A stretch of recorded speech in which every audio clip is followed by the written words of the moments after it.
ពេលវេលាធ្វើឲ្យយើងបានស្គាល់គ្នាហើយពេលវេលាក៏ឲ្យយើងคล้ายជាមិត្តដោយសារពេលវេលា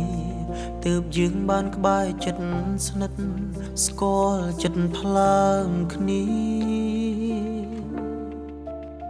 ពាក្យផ្អែមទុនភ្លុនទួយតន់តែងប្រើប្រាប់ចិត្តថ្លៃស្ដាប់សំដីស្រីថាស្រឡាញ់បងស្មោគ្រប់គ្រានេះព្រោះតែពេលវេលានាំឲ្យយើងស្រឡាញ់គ្នាតើពុំងាចាំទេពេលនោះពេលនេះចិត្តបងនៅដូចមុនមិនប្រែឡើយមានតែបែងដងត្រានត្រាយប្រែប្លែកពេលអូនស្គាល់គេអូនដាញ់ចិត្តចោលបងស្ងួនថាអងអារម្មណ៍ស្នេហ៍គេវិញអូនចង់ក្បែរប្រាណពេលវេលាឲ្យស្គាល់អូនឲ្យនឹងលួនល្អងរាល់ថ្ងៃឲ្យស្មងឲ្យនៅចាំថ្លៃតែមិនឲ្យបងភ្លេចអូនបានតើដល់ពេលណាទៅទើបបងអាចភ្លេចកលយានឬចាំដល់បងខ្សែ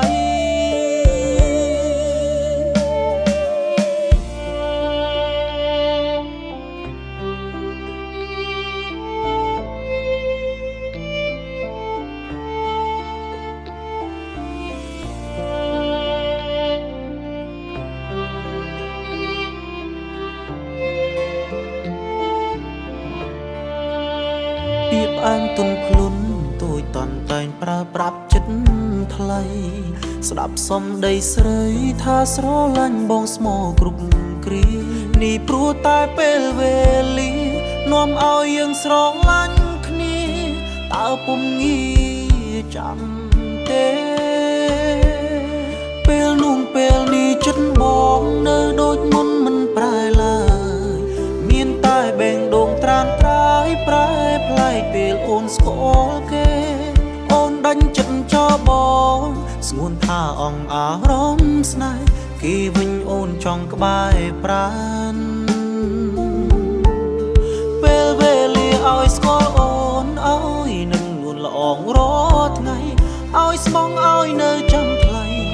តែមិនឲ្យបងភ្លេចអូនបានតើដល់ពេលណាទៅទើបបងអាចភ្លេចកលយានឬចាំដល់បងខ្សែចង់ឲ្យពេលវេលាទៅប្រាប់ពុំងាថាបងគ្មានពេលភ្លេចអូ